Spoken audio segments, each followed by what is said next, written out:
Assalamualaikum warahmatullahi wabarakatuh. Alhamdulillah. Alhamdulillahirabbil alamin. Wassalatu wassalamu ala Rasulillah Sayyidina wa Maulana Muhammad bin Abdillah sallallahu alaihi wasallam. Rabbi shrah li sadri wa yassir li amri wahlul 'uqdatam min lisani yafqahu qawli, amma ba'd. Yang saya hormati Ibu Lili Kuswanti SPD MPD selaku Kepala Sekolah SMP Negeri 1 Maus. Yang saya banggakan dan yang saya hormati pula Bapak Ibu guru serta staf karyawan SMP Negeri 1 Maus. Beri syukur, mari kita haturkan kepada Allah Subhanahu wa taala, Tuhan yang Maha Esa. Pada hari ini kita masih diberikan kesehatan, iman dan Islam. Mudah-mudahan iman Islam yang ada pada diri kita selalu tertanam ila yaumil akhir. Salawat dan salam tak lupa diaturkan kepada junjungan kita baginda Nabi Agung Muhammad sallallahu alaihi wasallam. Mudah-mudahan kita selalu bisa contoh akhlak Rasulullah SAW sehingga kita bisa bergolong umat-umat Rasulullah SAW yang mendapatkan syafaat atau pertolongannya kelak.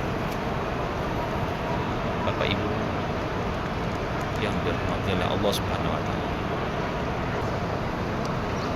Bapak Ibu, dari sini terlihat jelas begitu banyak ribuan umat Islam di hari Jumat ini dalam rangka persiapan pelaksanaan ibadah sholat Jumat. Tentunya bukan hanya ketika pada saat persiapan sholat Jumat saja. Sebetulnya di Masjidil Haram ini di akhir-akhir bulan Ramadan luar biasa, volume jamaah semakin terus meningkat. Dari sholat maghrib menuju isya orang berbondong-bondong, dari isya bahkan menuju sholat malam berbondong-bondong. Bahkan di antara isya sampai subuh itu ada 3 pertukaran, Bapak Ibu. Apa itu? Sholat malam di sini ada 2 kali setelah sholat tarawih sampai jam 11 malam. Kemudian rehat sejenak, istirahat, mulai lagi jam 1 sampai jam setengah 3. Dan yang ketiga itu adalah sholat tahajud. Di sini ada sholat tahajud dimulai dari jam 4. Padahal 3 waktu ini adalah sholat sunnah, tapi luar biasa silih berganti ini. Terus berganti, sehingga Bapak Ibu sekalian, para askar itu, mohon maaf kalau saya sering bercanda, menurut mereka bansernya Mekah, mereka selalu dianggap galak, mereka dianggap seakan-akan marah-marah, bentak-bentak. Padahal setelah saya amati beberapa kali Bapak Ibu, itu lihat di pintu-pintu itu terlihat para askar-askar yang luar biasa. Ternyata Bapak Ibu, niatan askarnya atau banser-bansernya Mekah, niatnya itu adalah memberitahu bahwa ini loh jalannya Islam laki-laki atau muslimin, ini loh jalannya muslimah. Memberitahu alur jalannya masuk ke masjid. Tapi karena mungkin kecintaan untuk sholat di Masjidil Haram, keyakinan yang kuat sholat di Masjidil Haram, kita berlomba-lomba melupakan tulisan, melupakan jalurnya. Yang kita tahu hanya askarnya galak, gentak-gentak, marah-marah. Padahal tidak. Padahal mereka memberitahu oh ini jalan untuk kaum muslimin, ini jalan untuk kaum muslimat. Bahkan yang anehnya lagi, yang saya suka ketawa-ketawa sendiri, sudah tahu itu tulisan jalur untuk tawaf atau ke Mataf. Mataf itu berarti daerah wilayah sekeliling Ka'bah. Itu sudah sekarang itu tidak boleh untuk orang yang tidak akan tawaf atau orang yang tidak ada kepentingan untuk tawaf itu ke situ. Walaupun sholat wajib tidak boleh.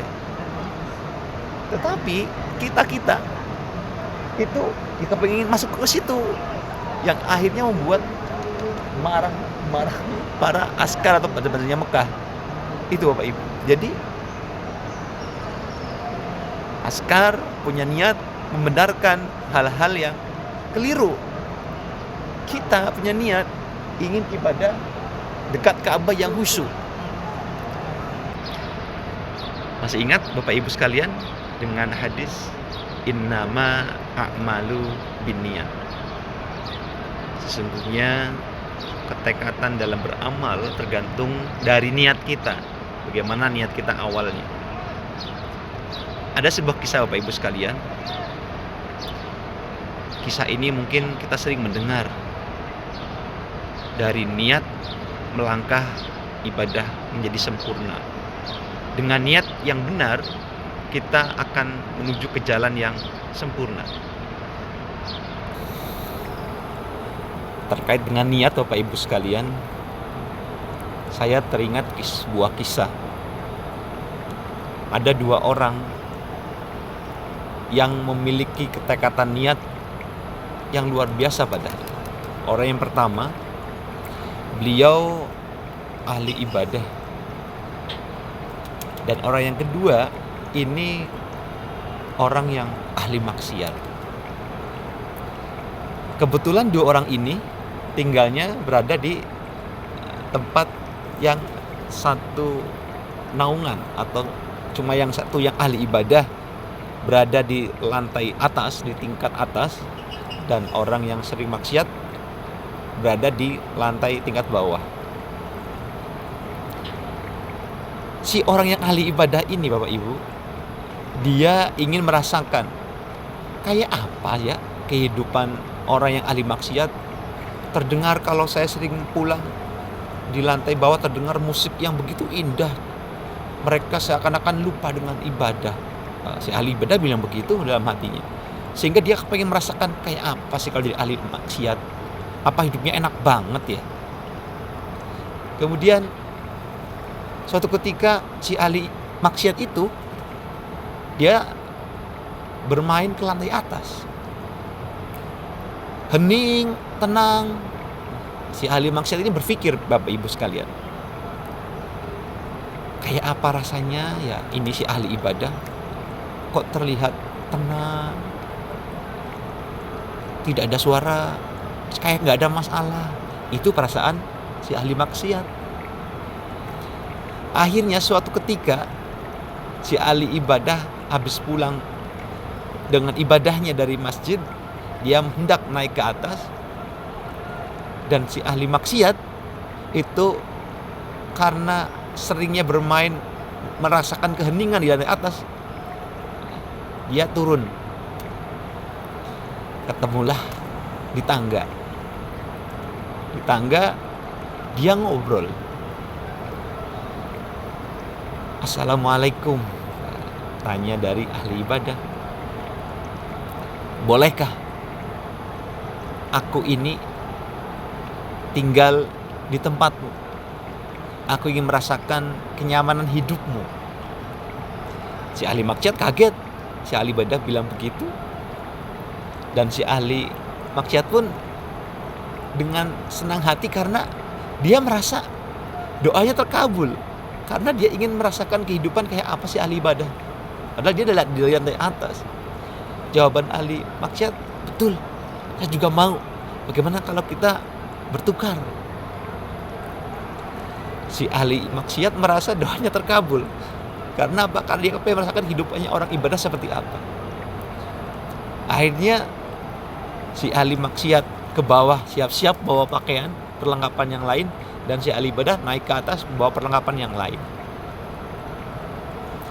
Ketika perjalanan mereka mau bertukar, subhanallah, yang terjadi adalah alam bergoncang atau terjadi gempa bumi. Saat terjadi gempa bumi, mereka berada di tangga tersebut yang membuat bangunannya roboh. Setelah roboh, subhanallah, dalam kisah itu orang yang ahli maksiat, dia dengan tekad penuh baru mendengar dari ahli ibadah, ayo kita tukeran tempat. Dia merasa doanya dikabulkan oleh Tuhan ya, oleh Allah Subhanahu wa taala. Sehingga dia punya niat ingin memperbaiki diri. Dia punya niat ingin menjadi orang yang baik, yang ahli ibadah. Baru punya niat.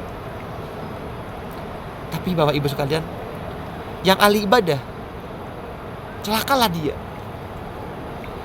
Dia baru punya niat ingin menyicipi kayak apa rasanya hidup sebagai ahli maksiat yang selalu hidup musikan, jedak-jeduk, berpesta-pesta. Si ahli ibadah celaka. Dia memiliki niat seperti itu, dia meninggal dalam kondisi su'ul khotimah, kondisi yang tidak baik karena membawa niat ingin menjadi tidak baik. Tapi yang ahli maksiat, ya Allah, dia mendapatkan hidayah yang luar biasa dari Allah Subhanahu wa taala. Dia ingin menata hidupnya lebih baik. Dia ingin menata hidupnya untuk dekat kepada Allah Subhanahu wa taala. Sehingga ketika dia akan meninggal, dia menyebut asma Allah karena dia punya niat ingin bertaubat kepada Allah. Beginilah niat kunci utama Bapak Ibu dalam beribadah. Apapun yang kita lakukan, lakukanlah dengan niat yang baik. Lakukanlah dengan niat yang mulia. Jangan ada niat tanpa Allah Subhanahu wa taala dalam melakukan apapun, karena keutamaan niat adalah niat yang mulia. Karena Allah Subhanahu wa taala akan mencatat setiap amal perbuatan kita tergantung dari niat kita, Bapak Ibu sekalian. Dari kisah tadi tentang askar-askar di Mekah yang niatnya ingin menata kebaikan, namun oleh para jamaah dianggap itu askarnya yang galak. Padahal niat mereka baik, jamaah juga baik. Dalam kehidupan sehari-hari kita sering, Bapak Ibu, maksud hati, niat hati pengen membuat orang nyaman, ternyata orang yang buat kita nyaman malah merasa tidak senang. Yang penting dasari semua kegiatan kita dengan niat. Insya Allah Bapak Ibu, dari dua kisah ini antara askar dan orang yang ingin berpindah tempat dari baik menjadi buruk, dari buruk menjadi baik, mari Bapak Ibu, di hari Jumat akhir ini saya mengingatkan diri saya, bersyukur kita, alhamdulillah kita diberikan umur panjang di bulan Ramadan ini.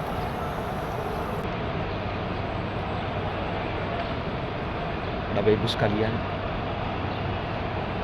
saya mengajak diri saya sendiri, banyak pastilah hal penting di bulan Ramadan ini yang terjadi pada diri kita sendiri.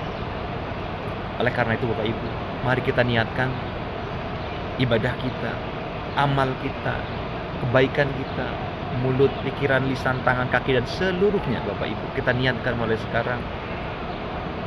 Apapun kita lakukan lillahi ta'ala, karena Allah Subhanahu wa ta'ala.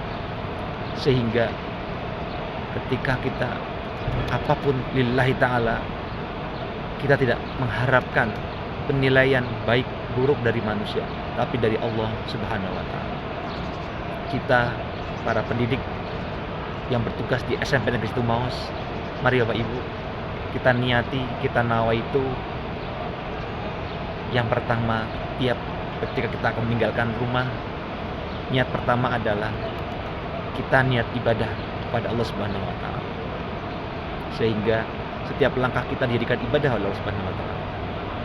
Yang kedua, Bapak Ibu, dari rumah menuju tempat kita mengabdi pada negara, kita niatkan untuk bersilaturahmi. Sehingga ketika kita menuju sekolah, baru di jalan atau bahkan sampai sekolah kita bertemu sesama muslim, sama Bapak Ibu guru, sudah dianggap nilai silaturahmi. Jelas ada pahalanya. Dan yang ketiga, kita niatkan menjemput rezeki Allah Subhanahu wa taala. 3 hal ini, diniati ibadah, diniati menjemput rezekinya Allah, dan diniati bersilaturahmi.